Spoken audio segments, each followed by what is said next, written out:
Okay. Welcome, one and all, to another edition of Heavy Hands. I'm your host, Connor Rebush. With me, as always, is Phil McKenzie, sounding just beautiful in these tiny Delta Airlines earbuds that I'm using to record this episode of the show. Phil, let me hear those clarion tones. Hello, Connor. And let's just think about, how sound quality is such a part of what makes listening to me such a great experience in general. It's just, I'm glad that I can have the authentic Phil McKenzie experience. The experience that all of our listeners get when they listen to the show. I can have that now while recording it. You sound terrible. Excellent. Welcome to the show, folks. Let's see. We've got UFC 239 ahead of us. That is going to be our main topic for today's episode. Of course, the main and co-main events of that card are quite compelling and interesting, I think. I don't really have a single issue with either of these fights. John Jones versus Thiago Santos is the main event for the light heavyweight title. I saw some people complaining about this fight, but honestly, I just want to see champions defending their belts. And Thiago Santos, I think, is a genuinely exciting challenge for John Jones. John Jones has not fought a lot of Thiago Santoses before, so I'm looking forward to that one. And then in the co-main event, I know Holly Holm doesn't deserve a million title shots necessarily, but look at women's bantamweight. Holly Holm could have gotten the last women's bantamweight shot before Raquel Pennington, and I would not have complained because everyone knew Raquel Pennington was going to get smoked by Amanda Nunes. There is just no one else there with a compelling case for a shot. And I want to see the best women at women's bantamweight fight, one of the other bests. And Holly Holm is an interesting, if not always super thrilling challenge. I guess that could be said for both of these women at this point. And then we've got two other fights on the main card of UFC 239. Masvidal versus Askren. Very interesting. And Luke Rockhold finally making his light heavyweight debut against Jan Blachowicz. I am excited about that. After all of that, we are going to take a little time to look back at just a couple of the fights from last week's UFC on ESPN card. Phil, we know it's always the case. When the card looks terrible, it's fantastic to watch. That is an axiom that literally never fails. And, last week that's how it was. It was actually pretty good. Yep. I mean, at least the parts which you expected to be good were good, and the parts which you expected to be forgettable were forgettable. Mm-hmm. Yeah. I mean, it could have been worse. We'll put it that way. Could have been a whole lot worse. Should we talk about UFC 239? I think we should, yeah. Yeah. John Jones, Thiago Santos. Tell me what you think. Well, I think one of the more interesting ways that we can look at fights like this, and that we have done in the past, is when we have this kind of style matchup and this kind of disparity, it's kind of best to look at it from the perspective of what can the underdog do to possibly win this fight? How do they actually, what's the game plan?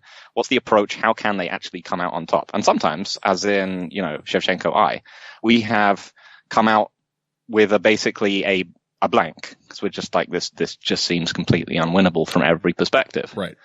So I think that's a reasonable approach to take here. So we can ask ourselves, how does John Jones beat Thiago Santos? Does he use his deadly striking? Won't work. His lethal wrestling? Nah. None of that's going to work, Phil. It's a tough one. Yeah. Yeah, it's a tough one. Have you seen the tattoo in the middle of Thiago Santos' chest? This man is a hammer.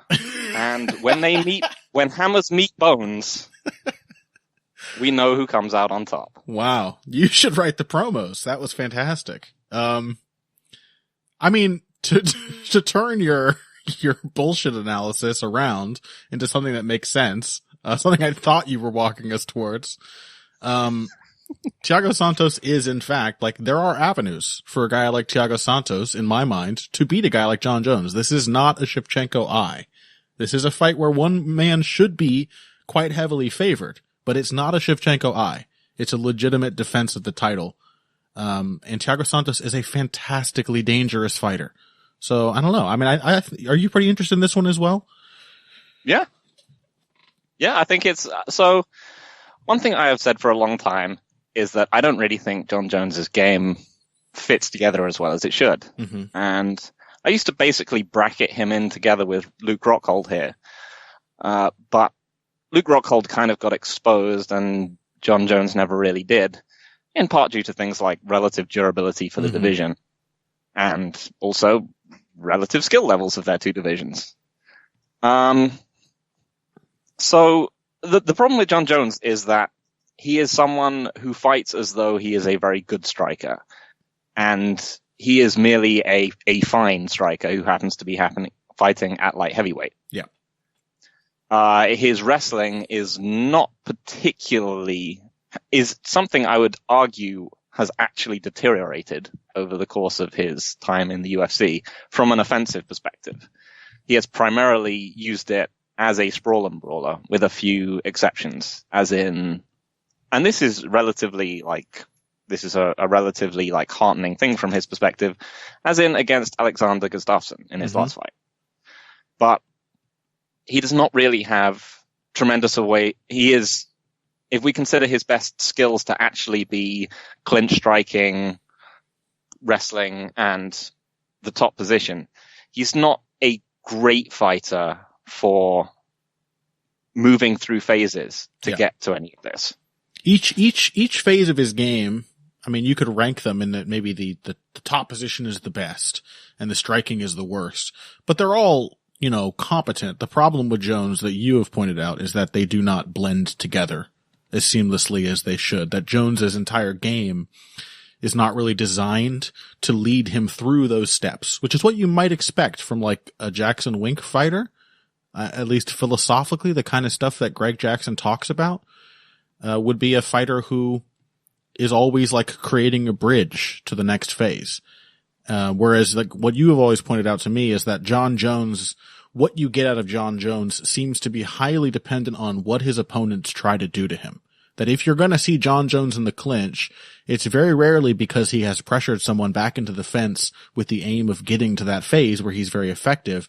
It's because they've gotten past his reach and then he grabs onto them.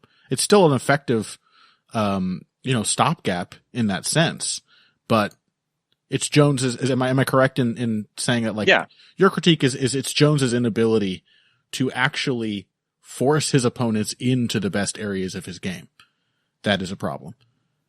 Yeah. So we've seen basically him. As mentioned, he will fight.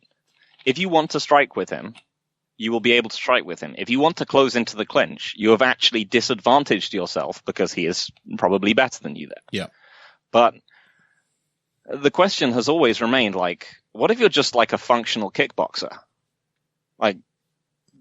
Do you actually genuinely need to be a whole lot more than that?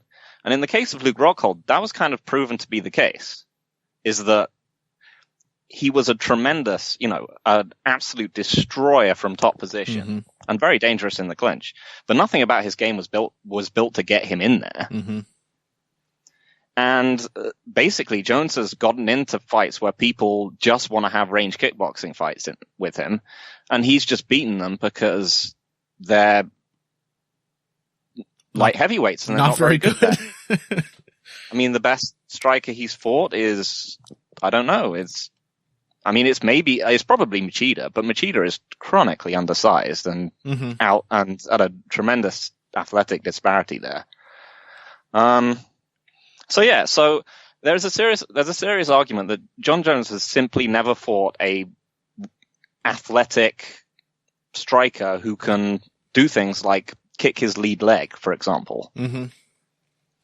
On the other hand, this is Thiago Santos, and he is not the world's greatest fighter. What? I am sad to say. He is particularly prone, I would say, to when he's particularly he has particular issues when he is forced backwards. This is not a controversial thing to say.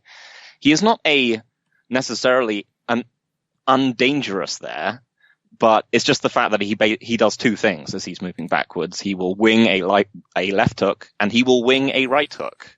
Mm-hmm. And if he misses those things, he is kind of in bad trouble. Sometimes both at once. And brother, you do not want to get caught between those two hooks. You're right. It's the main issue here is that, like, if Thiago Santos had John Jones's brain, if he was capable of, like, controlling his aggression, what we're saying is basically, like, Jones has trouble dictating the fight, but, like, Thiago Santos has very little notion of how to dictate a fight. Unless the opponent is like Kevin Holland, is like half his size, then he's pretty much scrapping with everyone. And he is insane, and he throws gigantic power into everything. And yet, is that maybe what you need to fight John Jones? Like, I get the feeling Thiago Santos really doesn't care. Like, this is the type of dude who, in his interviews, people are like, "Oh, what do you expect from your fight?" And he will, like, look deadpan into the camera and say something like, I will sup on my opponent's pain," or something like that. Yeah, the Clubber Lang approach, which you gotta appreciate. Yeah. So, here's a question for you. How much of John Jones's success at range? Because as much as we can critique him for, having to have that fight with anyone who wants to have it with him. And that is a problem. Like, we are essentially waiting for the opponent who can come along and actually win that fight. But that's the point. He still wins that fight most of the time. These are light heavyweights, and most of them just do not have the know-how to deal with his reach, to take advantage of the sort of shallowness of his defense. They can't, like, keep him at a range where he's uncomfortable and they are getting work done. How much of Jones's success in those fights is merely implied defense? How much of it is the opponent just not wanting to walk into the wheelhouse? And so what I'm asking is there an opportunity for a madman with no sympathy or feelings to just charge straight at John Jones and actually get to him? Oh yeah, definitely. Right? Well, like I said, I mean, I think it's not a outrageous thing that we haven't seen before, is that, like, if you're a big tall guy, someone can just mix up punting your lead leg and then punching you in the face. Yeah. Like, it's very notable that, like, of the functional strikers that we've seen fight John Jones, they are primarily boxers. Mm-hmm. And yeah, I mean, I think a lot of John Jones's success on the feet is because he's an incredible, like, fighter in the moment, in his ability to, his skill set, as I said, I'm not a huge fan of, but he can leverage that skill set exceptionally well. He is very good at reading his opponents and when to land, strange creative things.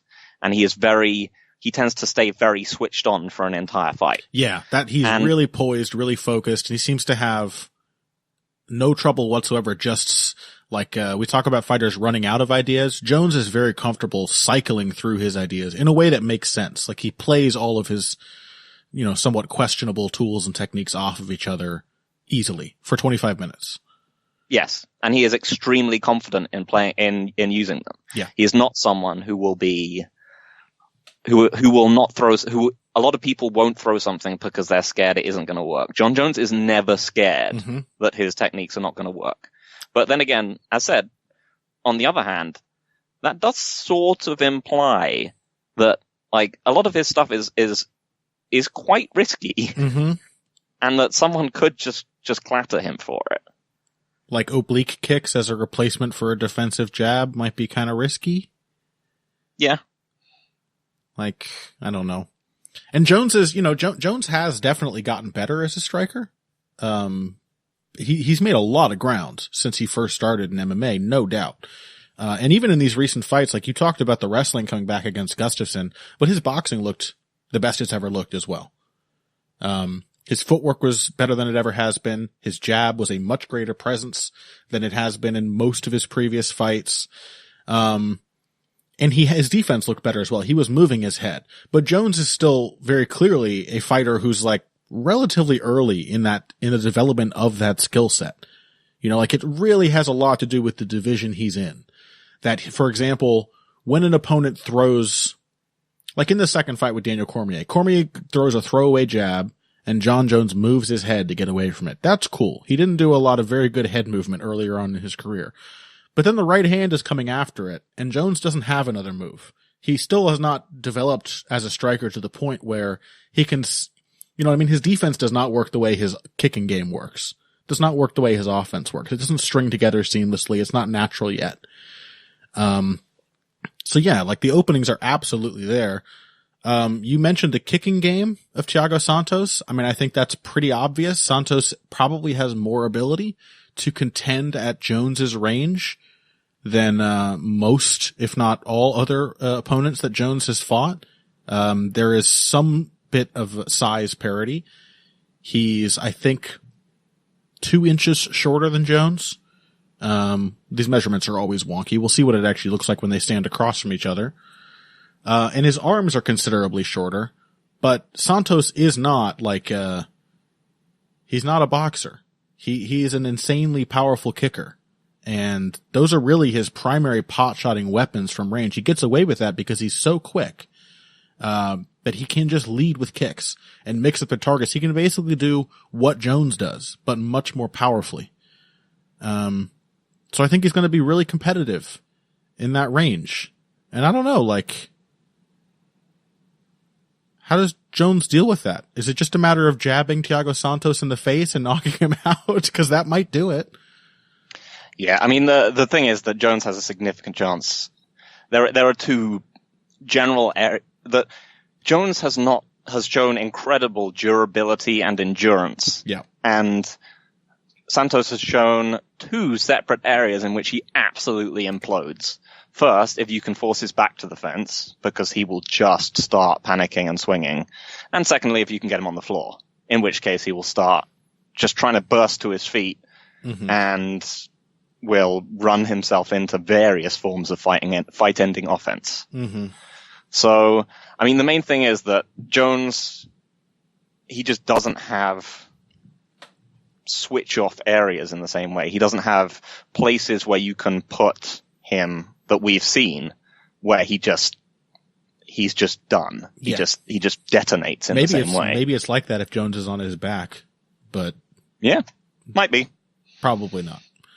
Yeah, he just seems like too much of a like cold-hearted psychopath to just not. I was about to say, think, oh yeah, this guy's on top of me, and I'm just gonna roll and get out of here and shove him off me, kind of thing. I was just about to use the phrase sociopathic presence, sociopathic presence of mind in the middle of a wild fight. Yep, just unshakable. So yeah. I mean, anything else to add? Like, Thiago Santos is going to be, he might get Jones. Like, he's got a better chance than most people, I think. This is, as I have said multiple times in the lead up, the closest I think we're going to get at this point to a Jones versus Rumble, even though their styles are vastly different. Santos is that kind of maniac. He is that kind of fighter who believes in his power. And he has, I will say, maybe shown some improvement in the durability front at light heavyweight. He had an insane war with Jimmy Manuwa, and Manuwa was absolutely hurt a lot more and a lot worse than him. Yep. So, you know, if he can just stick around at Jones's range, but if you're John Jones, what? Like, you're looking to catch kicks, probably? You're looking to catch and counter as many kicks as you can with takedowns? That's probably the best approach for a guy like Santos.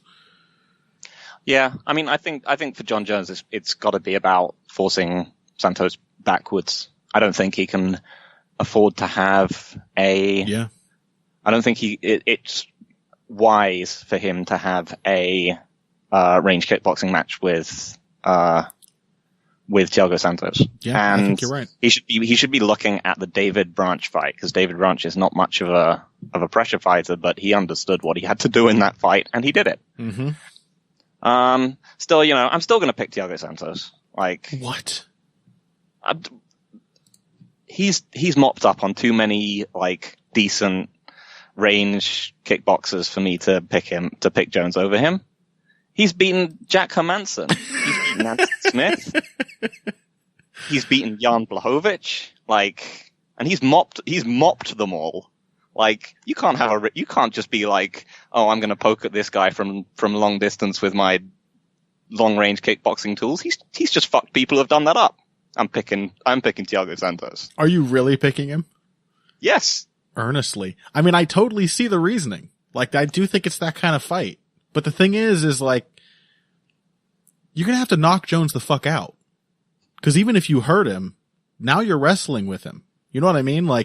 There's a lot more room for error for John Jones in this matchup in my mind. He could have a terrible round where he does everything wrong, gets chewed up with kicks, and all he has to do is catch one and get Santos down, and the fight becomes dramatically different. Yeah. No, I mean, I totally agree. It's just that it's just been a feeling that I've had for so long, and I've literally never seen anyone who is just a reasonably aggressive, functional, powerful kickboxer fight John Jones. And even back in the day, I think Thiago Santos was actually my example of this guy isn't any good at all. He could probably trouble John Jones. Even though he's in the lower weight class. He probably still weighs more than Jones.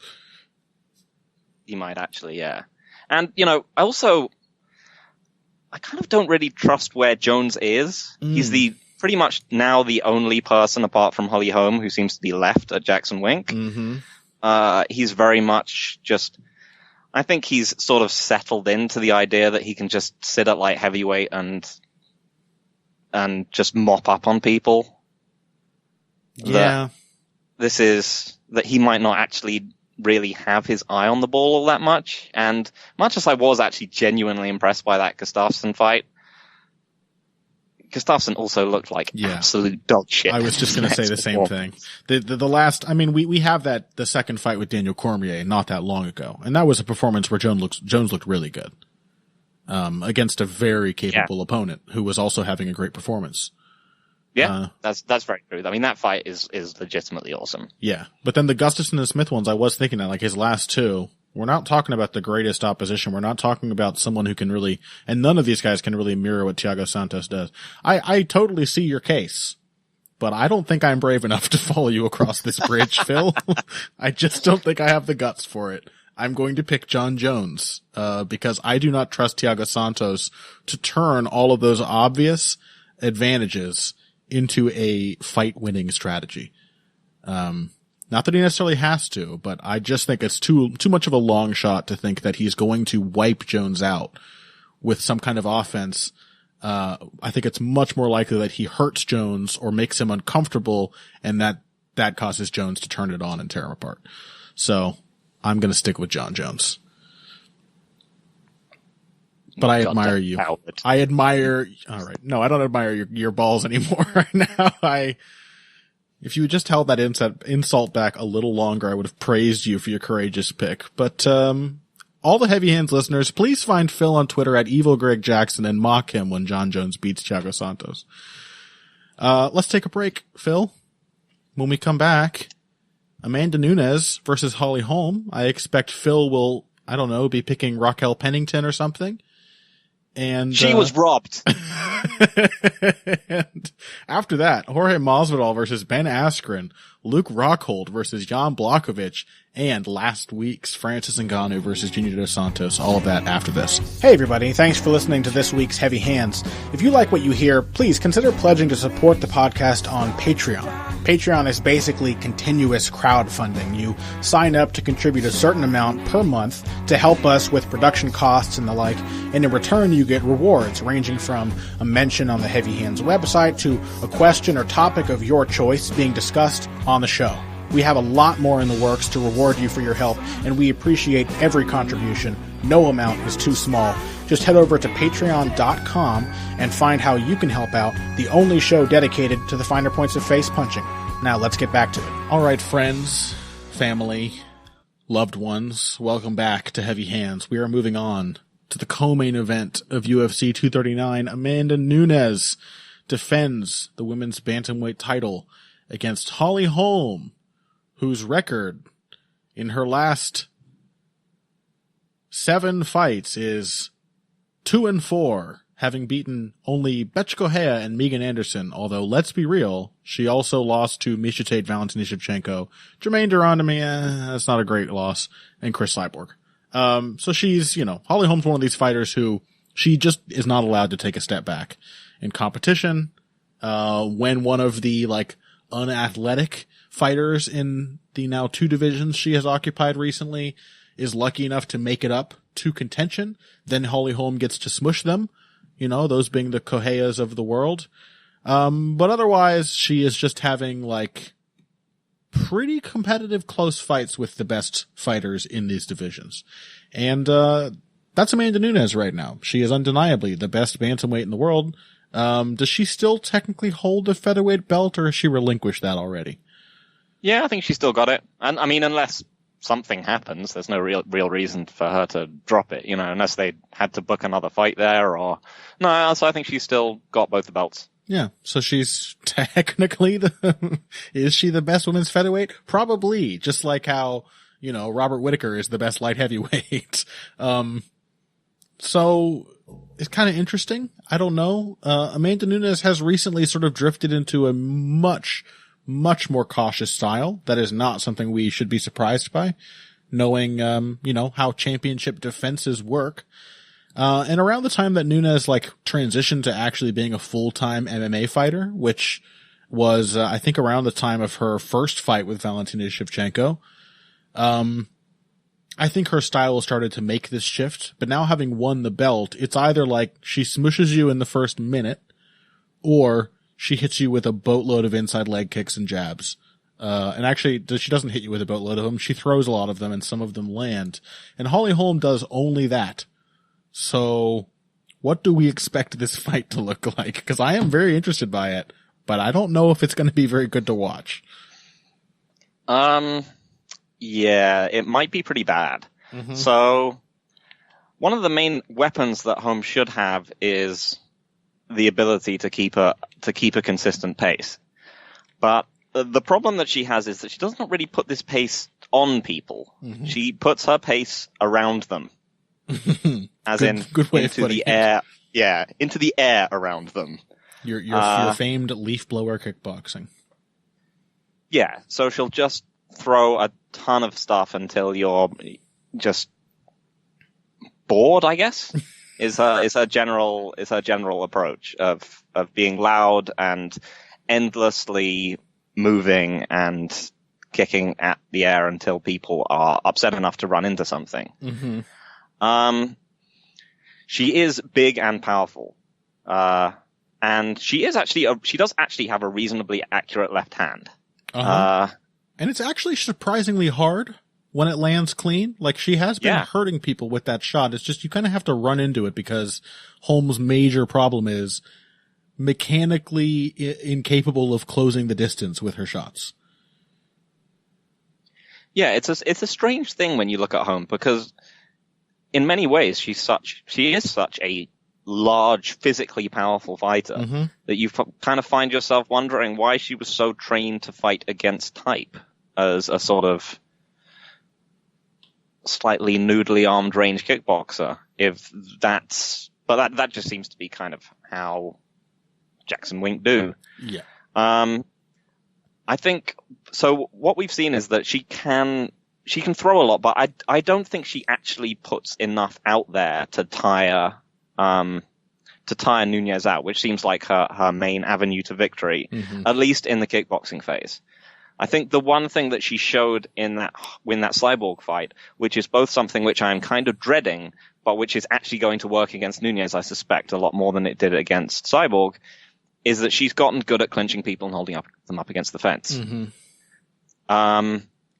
Nunes is someone who is not actually generally, unless she's really dictating the fight, or unless she's hitting a takedown, she's not actually that comfortable in the clinch. No. She's someone who generally takes the Jose Aldo route, which is that she will just stiff arm, put her hand on the opponent's neck and chin, push them away, and then get back to her preferred range where she can just kind of sling in big, long punches, snap kicks to the body and such like.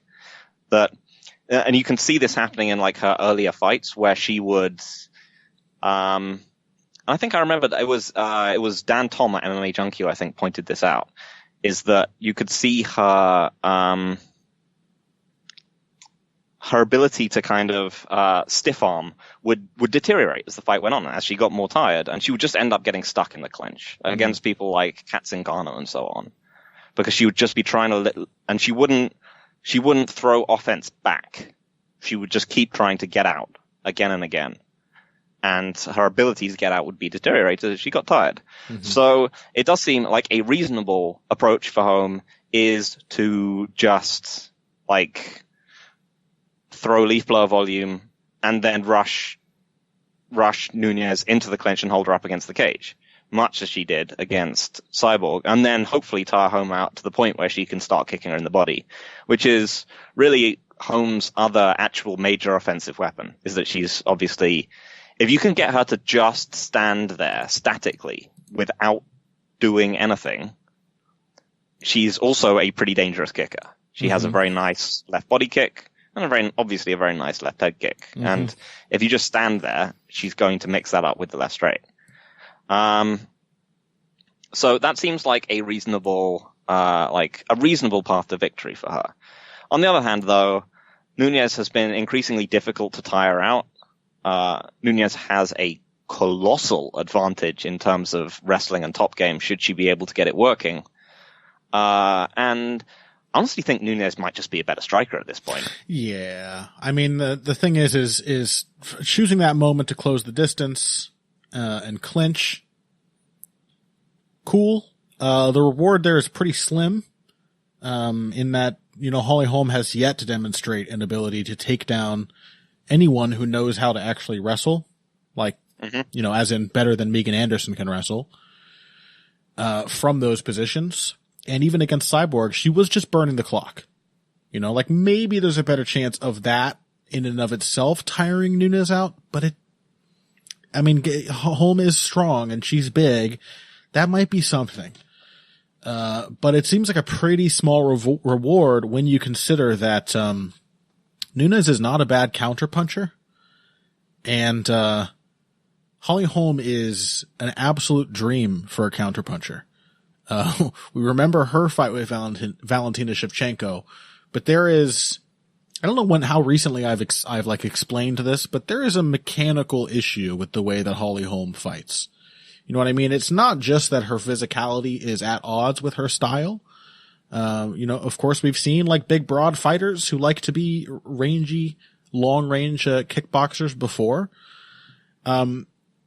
It's that she doesn't move right when it comes to closing the distance without exposing yourself, for example.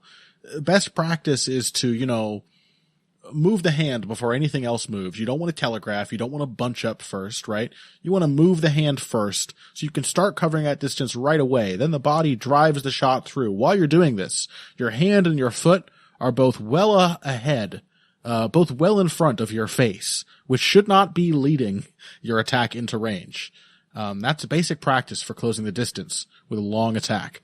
And when Holly Holm does it, she has this really forward, awkward, crunched up sort of posture that she stays in whenever she fights. All of her weight is already on her lead leg, so there's no way to generate power by throwing weight onto that leg as you move forward. And her head is always floating over her front foot. So her head, if her foot is in range, if she's in range to hit you, she's already in range to be hit because of the way she holds herself. And when she starts to throw, she has to move her entire body to do it. She has to move forward because she can't move any further forward while keeping her stance where it is. So like every movement is telegraphed. Especially when Holly Holm has to come forward. When you walk into her is when her punches actually become really dangerous. But if Amanda Nunes is going to accept the leaf blower kickboxing, she had this fight with Valentina Shevchenko, right? Where she just sort of fences with low inside leg kicks, avoids the worst of everything at range. And then if Holmes' plan is to do that and then crash into distance, I don't know. Like, I just think Nunes is faster, more powerful, more accurate, better timing. Like, I just think she's gonna crack Holly right on the chin. Yep. Seems about right to me. I mean, yeah, Holm is really, with one notable exception in her UFC career, she's really just a spoiler, because while she's had, fights of varying levels of closeness against very good or highly ranked fighters, she's fought mostly champions. It's also notable that she kind of hasn't done that well against the lower ranked people she's fought either. Mm-hmm. I'm not sure if I thought she was winning against Betchka before she knocked her out. Mm-hmm. She decisioned Marion Renault fairly handily. She had a really close fight against Raquel Pennington, and Raquel Pennington was much worse then than she is, maybe not now, but than she was when than she would be. Yep. This was a very, unrefined version of Raquel Pennington. And that fight was close as hell. Mm-hmm. She's tough enough and active enough and seemingly judge and viewer friendly enough that she can kind of stay in fights with people who have reached kind of places that she hasn't and probably won't again. But she's also just not functionally skilled enough to be able to clearly beat even people who are on a level much lower than her. Yeah. She's as I said, she's just kind of a spoiler with the exception of that Rousey fight.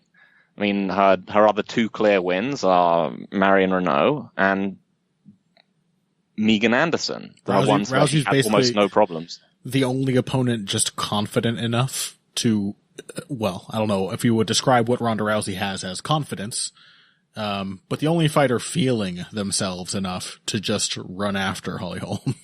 Otherwise, no matter how good or how bad you are, it seems that Holly Holm will have a fairly close range fight with you. She's definitely tougher. As you mentioned her durability, she's definitely a lot tougher than Amanda Nunes. Holly Holm is insanely durable. And I have never seen her, I've never really seen her have a mental breakdown under pressure either. She is both mentally and physically extremely durable. Yeah, I mean, I've always felt that Nunes is primarily, it's always been kind of a mental thing. She's not someone who's ever gotten her lights turned out by punches. No. She just, it's an exhaustion, I don't want to be here kind of loss. The panicking your way into the knockout kind of thing. I mean, I think she can still take a hell of a shot, I think. Sure. But yeah, I think even if they have a terrible fight where, Nunes just fences with her at range and Rousey tries to rush her into the clinch, Nunes, A, can win that fight anyway. B, she can edge Holm out with the big shots. And C, she's still got multiple ways of just finishing Holm. And if you add all those different ways of winning up, it's similar to her fight against Valentina Shevchenko. And that's basically why I picked Nunes in that fight as well. She just has, if you add all the different ways she could win the fight up, they just seem to add up to a much more significant chance than Holm winning. And as you kind of mentioned, Shevchenko is not dissimilar to Holm, but much better. Mm-hmm. She's a smaller but faster, more athletic, more powerful Holm with more tools. The clinch and the ground game are more developed than Holm's. Yeah. So while Holm seems like a lovely person, I really would like to see Nunes win this, because it seems like the path to victory for Holm is a pretty boring one. Mm-hmm. Although it would be impressive to see her actually tire Nunes out and beat her up. It really would. It really would. And I was going to say as well, that toughness, the difference in toughness hardly matters when we're pretty heavily expecting that if someone is going to be hurt or finished, it's not going to be Nunes. If you're not as tough as your opponent, but you have all the offensive capability relative to them, then what does it matter? I think I'm picking Nunes as well, obviously. I think she will very likely win an extremely boring fight as well. I don't think she's as deft as Shevchenko, not nearly as deft as Shevchenko when it comes to counterpunching. So I don't expect her to just be like frustrating all of Holm's efforts to close the distance or lay a finger on her. But she does have reach, and she hits a lot harder than Holm, and she's a lot faster, in an explosive sense. And yeah, like, sounds like a close, boring fight where Nunes just gets the better shots in. I think that's what we're in for. So that's the co-main event. Oh, one more thing to say? No, not really. I think there's a good chance. I think there's a reasonable chance that Nunes will just kind of wreck her. Holm has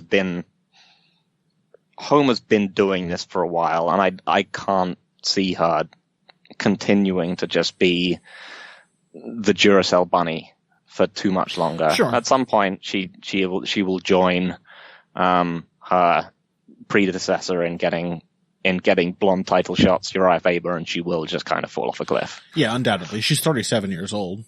But also, you know, does Nunes have does she have the offensive skill to pressure someone like Holly Holm, like to just hunt her down and make her fight a fight she doesn't want to fight? I mean, I think she might just, it's just the thing that she can end up in a position like it's over 5 rounds. If they end up on the floor, there's a real chance that Nunes just pounds her out or chokes her out. I think. If Nunes does that and it doesn't finish Holm, does she gas like she used to? Maybe. We'll see. Could be interesting. You will see. But yeah, pretty easy pick for Nunes from me. I just, I like Holly Holm. I like Amanda Nunes. Both these women seem great, but it is what it is, to quote. Who said that again? Dustin Poirier, was it? Max Holloway. I knew that, Phil. Thank you. Thank you so much. That's it for segment 2, folks. Does the energy feel off on this episode, Phil? It's because I can barely hear you. Let me turn you up in my ears. Hello? Hello. Oh, beautiful. Okay. Now it's all gonna pop off in segment 3, folks. Let's see what else we have coming up ahead for you. Jorge Masvidal versus Ben Askren, Luke Rockhold versus Jan Blachowicz, and the 2 fights we must discuss from last week's card: Francis Ngannou, Junior dos Santos, and Joe Benavidez, his second win over Jussier Formiga. All of that after this. Financial support is fantastic, but there are other, even easier ways to support Heavy Hands. Perhaps the best is by spreading the word. We know our fan base. You're all cool, popular people with serious social media presences. You're tastemakers and trendsetters. Okay, there are 1 or 2 of you that don't fit that description. You know who you are, but no matter what, you can always help us out by telling folks about the show. You can also give us a positive rating and review on iTunes and Stitcher, things like that. We rely on word of mouth and positive feedback to grow and improve, so thank you very much for your time and your help. Now, back to the show. Hello and welcome back. Segment 3 of this week's Heavy Hands, and we have 4 fights to tear through, 2 previews, 2 recaps. One of them probably won't take much time, but we'll get to that later. This one I think may take a bit of time. Jorge Masvidal, Ben Askren. Every fight that Ben Askren is in is a 2 true outcome fight, like the likelihood of him out wrestling his opponent changes depending on who the opponent is, but that's always what he's trying to do. He's not good at anything else. He's gotten slightly better at jiu-jitsu. In fact, I would say his jiu-jitsu's pretty solid, but it's always a question of, does Ben Askren tie his opponent up and drag him to the ground enough to win this fight, or can this opponent stop that from happening? And in the case of Jorge Masvidal, Phil, I don't know. But he's a really good wrestler and really effective from long range. He also seems to be reaching the point in his career where he's turned the corner from young veteran to old killer. So I don't know. Give me your thoughts. Does Jorge Masvidal outbox Ben Askren, or does Ben Askren out wrestle Jorge Masvidal? I am going to take the first one.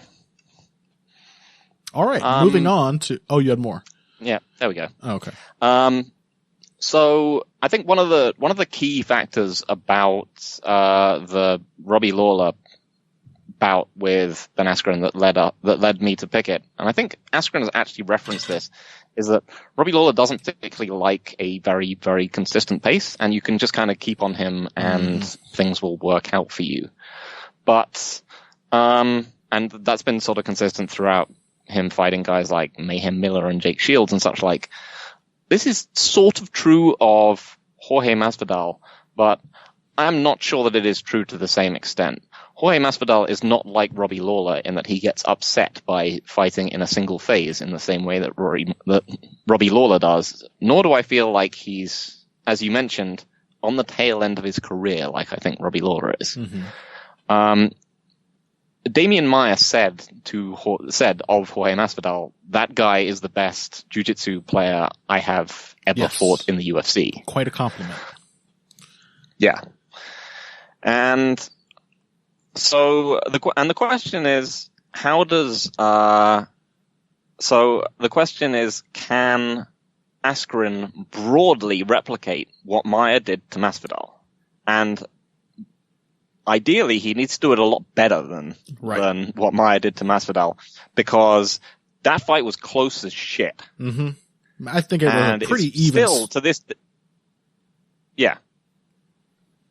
It was one of those fights that, Go ahead. if it had been a draw, no one would have complained. Everyone would be like, oh, that sounds absolutely right. That looked like a draw. Both guys did 50% of the effective stuff in this fight. Yeah, it was long periods of control for Maia, and then short periods of just him getting the shit kicked out of him. Yep. And it just came down to what you value.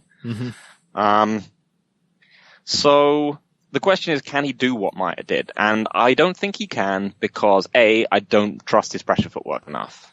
I don't think that he has the same ability to get in on someone who wants to be as defensive as Damian Maia does. Maia has, the classic kind of soft, quick, not loaded up shot into the single leg, into the chain takedowns. He's worked that.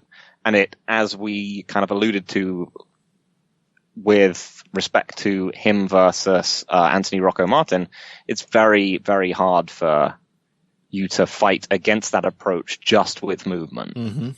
Because he will just close you down with footwork. And the people who have beaten him have only been profoundly good wrestlers. Yeah. Askren's takedowns are not the same. Askren tends to need to line up his shots a lot more because he really is going straight for the body lock. And he won't commit to the same extent as he comes in. He won't dive in on his knees in the same way that Maia will. He'll instead kind of sprint forward looking for the body lock. It's much more, I think, was it BJJ Scout? Anyway, it's it's reminiscent of Kevin Lee's takedowns. And so, hence, like a double leg, it's not as easy to beat with movement, but it's a little easier to beat. It's easier to beat with movement than I think Maia's single leg is. And also just that, Masvidal tends to stand pretty far away. He doesn't feed things to people. It's one of the strange reasons why his takedowns defense works so well, is because he's actually able to stay tall and then fight the takedown once it comes in. I think it's going to be very hard to lunge in and body lock him. And yeah, I mean, and the margin that Maia had of beating Masvidal was very slim. I mean, was very, very slim. And I just kind of think that he's got a few edges over Askren that he didn't have over Masvidal that will just allow him to have more time on the feet. Yeah, great breakdown, my dude. That sounds about right.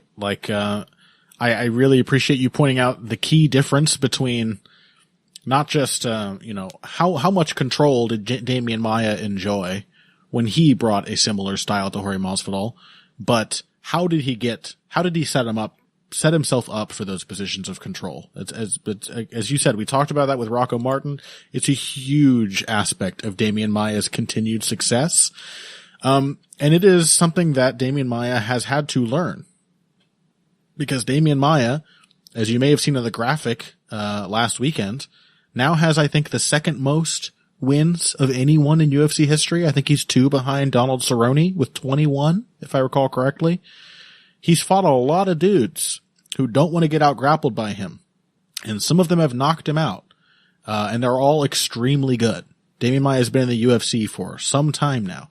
And Ben Askren has been making his funky wrestling shit work against a very different breed of fighter. Not that there is no parity between fighters in ONE FC and fighters in the UFC. We all remember Eddie Alvarez's most recent loss. But Ben Askren has not been fighting that dude. Ben Askren has been fighting largely journeymen. Like, I'm not trying to disparage his opponents. All I'm saying is he has not been pressured to learn how to really marry his wrestling game to every other part of his MMA game. He has not had to learn how to like close people down, maintain pressure from the right distance while waiting for the right opportunities without just getting sucked into a striking match. You know, he hasn't even gone through the K1 Askren period of his career yet. You know, you gotta do that before you can be Damian Maia.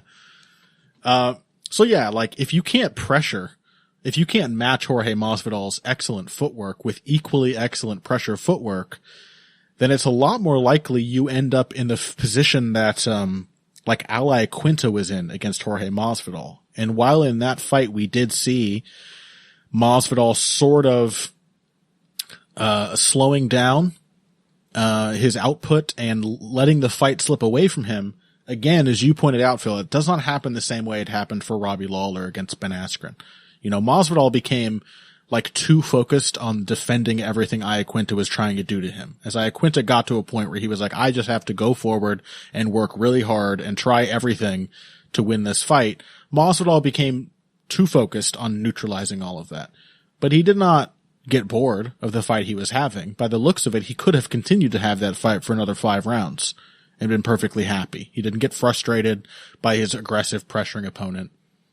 And, you know, like, Ben Askren's not Al Iaquinta either, dude.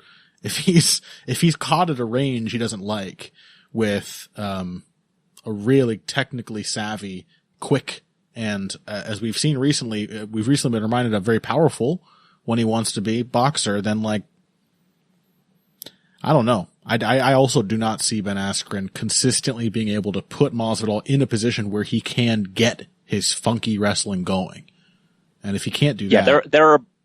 Yeah, go on. Yeah, there are a bunch of powerful wrestlers in the welterweight division who have striking which is not on a par with their wrestling.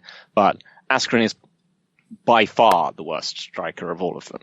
Like, yeah, it's not even close. And those guys largely, at least the ones who are successful over a long period of time, they have striking that is married to their wrestling. It may not be as good as it, but the striking aspect of their game serves to create the wrestling aspect. And Askren, while he does run after people and try to engage them in wrestling, as we saw in the Robbie Lawler fight, it's not a scientific approach to striking your way into range. You know, it's much more like an unathletic Khabib approach, where he is just running after people. I remember all too well that picture perfect counter uppercut Robbie Lawler hit him with on the way in when he was trying to create a clinch. And I just think, Masvidal is much more capable of finding those kinds of opportunities for 3 rounds straight. So I agree with you. I don't 100% like it because, like, even now, I don't trust Jorge Masvidal all that much. But I'm fairly confident that he's a good enough defensive wrestler and a good enough defensive and offensive striker to really frustrate the one thing that Askren wants to do. Which brings us to Luke Rockhold versus Jan Blachowicz. Okay, are we going to sprint through this one? I guess. We kind of got to. So, I think Jan Blachowicz is a pretty good range striker. He's probably one of the better ones at light heavyweight. I think debatably the best range kickboxer in the division. And, with the obvious exception of the fact that he got fucked up by Thiago Santos, but, he's up there. I mean, actually, sorry. John Jones has definitely overtaken him in that area. What am I saying? But he's definitely improved his ability to, I think his main problem here is that I think he struggles to establish his jab on southpaws. And also that I think that Luke Rockhold is, Luke Rockhold is probably going to be much better suited at light heavyweight, as everyone who has moved up from middleweight has been. Mm-hmm. I think there is a significant chance that Luke Rockhold has left his chin and his athleticism on the floor of the AKA gym, much like Velasquez has. But I thought he looked actually much improved in terms of his boxing back when he was fighting Romero? When he was fighting Yoel Romero. Mm-hmm.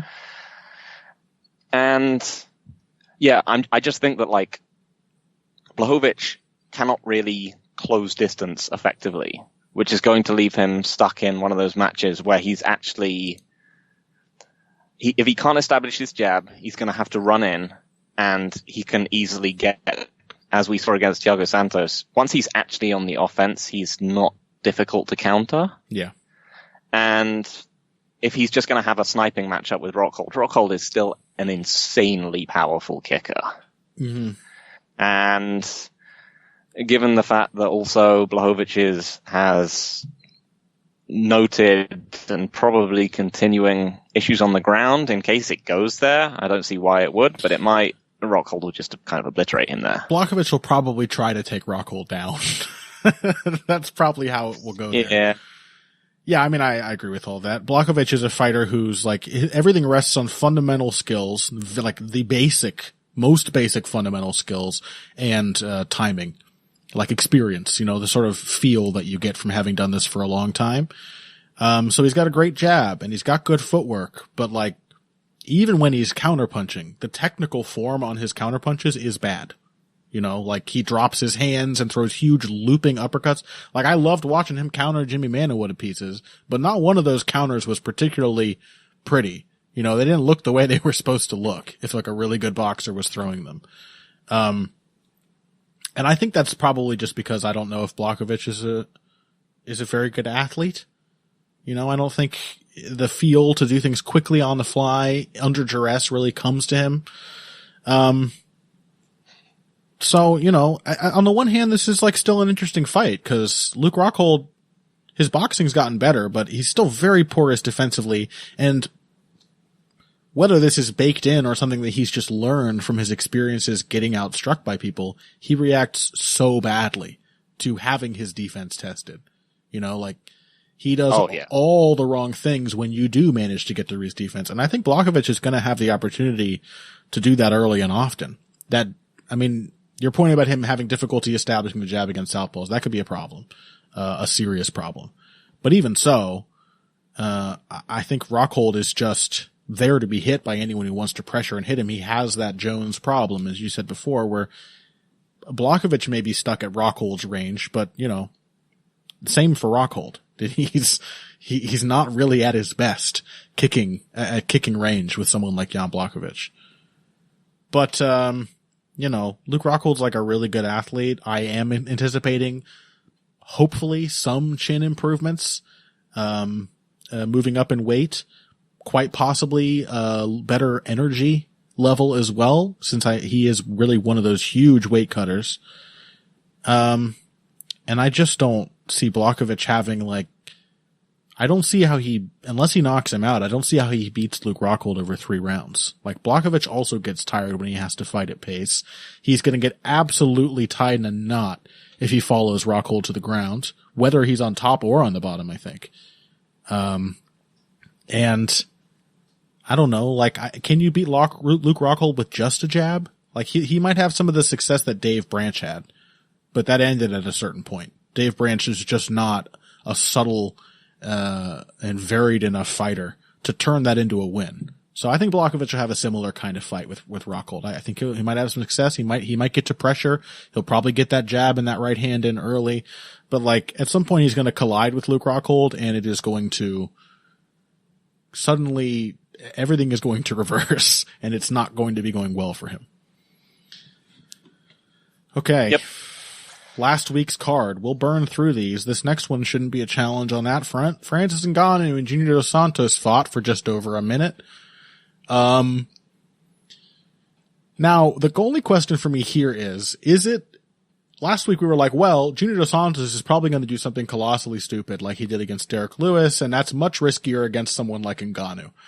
My question is, does the insanely overcommitted overhand that he whiffed on and then did a full 360 spin as Ngannou knocked him unconscious, does that count as something unfathomably stupid? Or is that just the same punch that Junior Dos Santos has been using his entire heavyweight career, and Ngannou is one of the first dudes who actually managed to avoid it?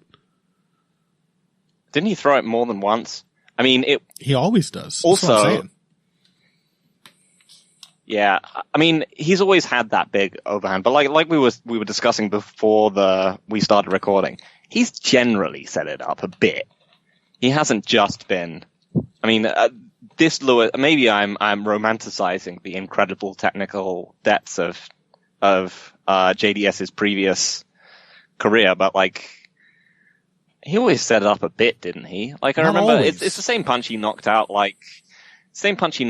Kane with. Mm-hmm. But he jabbed Kane in the body a bunch before he did it. Yeah. No, he this always just had felt that. like leg kicks and right hands. That's fair enough. I mean, I think we're maybe saying like Dos Santos is a little timid, something you were pointing out before, like a little timorous at this point in his career. Understandable. Wants to just get people out of there rather than going through the whole work of having a fight with them. But I just don't know. Like, it's hard to tell at heavyweight how much anyone has deteriorated because yes, JDS used to body jab to overhand, classic combination, classic setup. He used to do that a lot, but he has always also just thrown naked at wild overhands. You know, like he's always done both.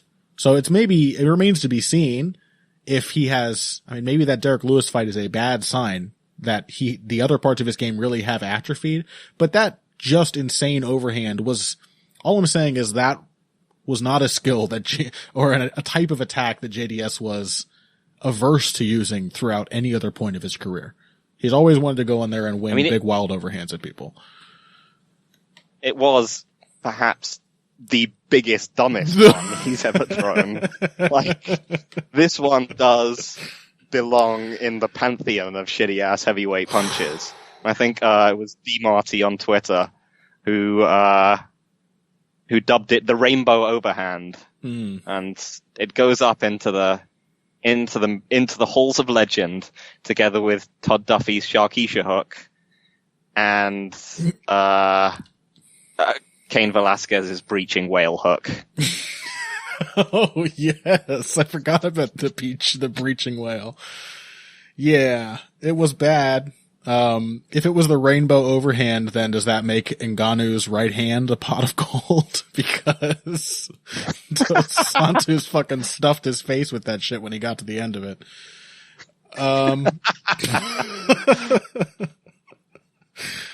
Yeah, I mean, I feel very good about how we predicted this fight. It played out, as far as unpredictable heavyweight fights go, it played out perfectly to script. So, trading raw low kicks at the beginning. Yeah, amazing. Yeah, they did everything, all the stuff, all the heavyweight things.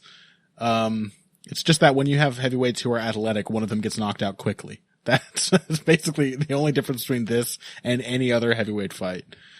We still don't know a damn thing about Francis Ngannou other than that now he does apparently throw naked right low kicks at the start of his fights.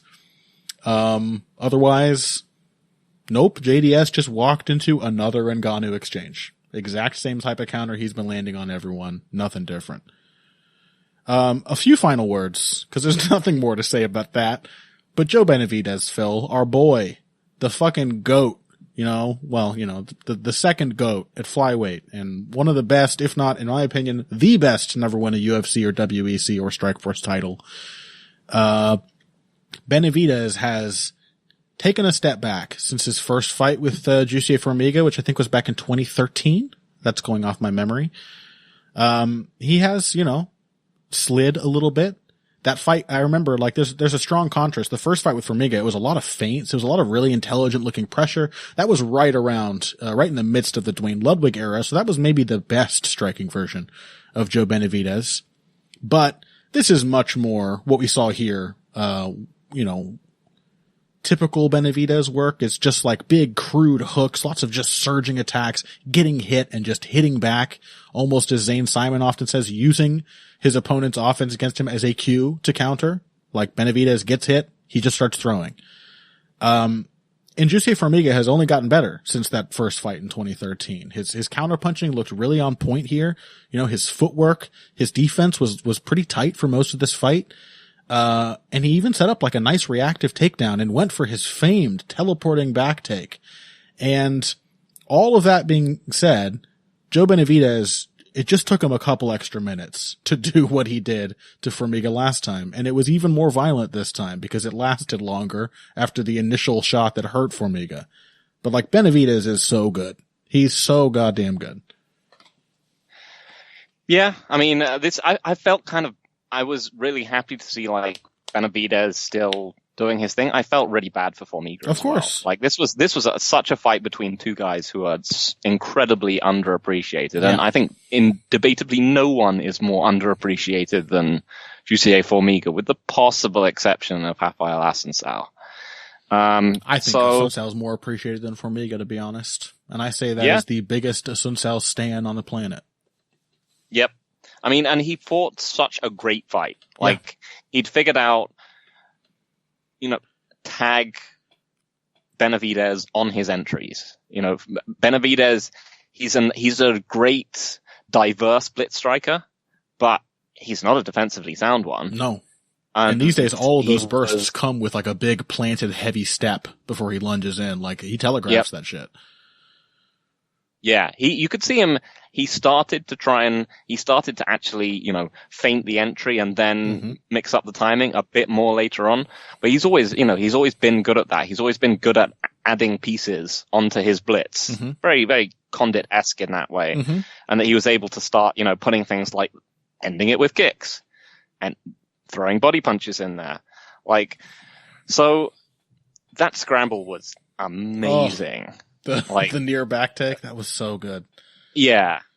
I mean, because Benavidez does tend to give up his back in scrambles because he doesn't give a shit. And I was like, can he do that to Jussier Formiga?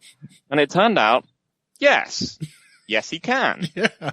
And that he would just sit out and turn and spin and just make it look like it was no big deal. Like, absolutely incredible scrambling. Yeah. But yeah, in the end, it just felt like the same thing that has always gotten Formiga, and sort of what we saw in, similar to what we saw in Mariah Cejudo, is that Benavidez still has an athletic gear that Formiga can't touch. Yeah. And he was just like, you know what? I'm going to that gear now. And Formiga just couldn't hang. Even if he was countering him on the way in, he couldn't get his hands out there in time to block the rest of the combination that was coming. He couldn't, like, Benavidez is just a much bigger puncher. And once it was clear that he couldn't out grapple Benavidez, it was kind of game over. Yeah. I can't add much to that. It was a beautiful performance from Formiga. Like, he basically hit that right hand that Demetrius Johnson knocked Benavidez out with several times. You know, different circumstances, but right at that moment when Benavidez is like plotting what he's about to do, right when he's loading up for that attack, that's when you crack him on the chin. Formiga did that beautifully, man. Like a real testament to how far his striking has come, how good of a counterpuncher he's really become. That he was not capable of that shit the first time he fought Benavidez. The first time he fought Benavidez, he basically just jogged away until he got smoked. So, like a really heartening performance from Formiga to show how far he's come. But like at a certain point, I think that Condit comparison for Benavidez is really strong. You know, again, there's a lot difference between their styles, but Benavidez definitely has that characteristic of, turning the opponent's successes against them, like taking the right lessons away from his opponent's successes. So he did get caught by that counter when he was loading up, but then he started to adapt. He started to try and draw that counter and force his way in afterwards.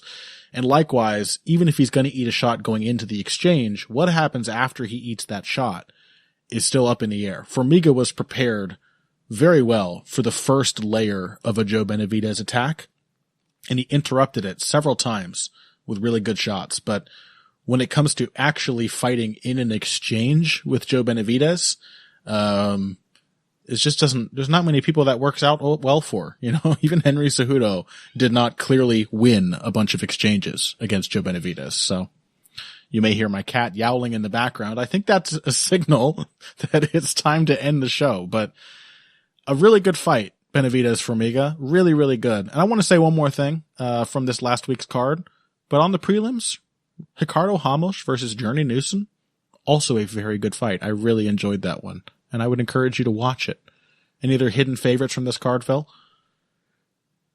Not really, although I would, it was nice to see, like, Drew Dober once more showing that he has weird power that he never used to have. But also, like, shout outs to Nicholas Dalby. Yeah. Crazy fucking blood draw in Cage Warriors. Yeah. Like, that is one of the craziest things I have seen or heard of in this sport. And Dalby has a hell of a story, man. Like, his career was about over around the time he got cut from the UFC because of alcoholism, I think. And now he is, like, right back on top, just putting on insane fight after insane fight in Cage Warriors. So, hell yeah, Nicholas Dalby. I hope that you have recovered all of the plasma you lost in that fight. And I hope all of you listening enjoyed this week's episode. And I hope you're looking forward to UFC 239 as much as we are. The whole card is not going to, like, blow you away, but those top two fights are really compelling to me. Especially now knowing that Phil has bitten the bullet and picked Thiago Santos. So, Phil, other than a preemptive article apologizing for that, do you have anything coming out this week? I have a very uncontroversial preview article coming out with David, where I will, be just picking the fights that everyone expects me to. And yeah, no, nothing coming out other than that, I think. All right. As for me, look for something on Joan Santos. I don't know what the hell it is yet, but that's the idea. And go head over to the Heavy Hands Patreon. That Joshua Ruiz commentary should be up today. When you're listening to this episode, it should already be up. So go over there and check that out. Check out the rest of our stuff on Patreon. You know it's $3 a month. Get you access to all of our bonus episodes and whatnot. And thank you all so much for listening. Oh, wait, the Twitter. Find Phil on there at Evil Greg Jackson and me at Boxing Bush. And that's it. If you came here today for the finer points of face punching, you came to the right place. This has been Heavy Hands.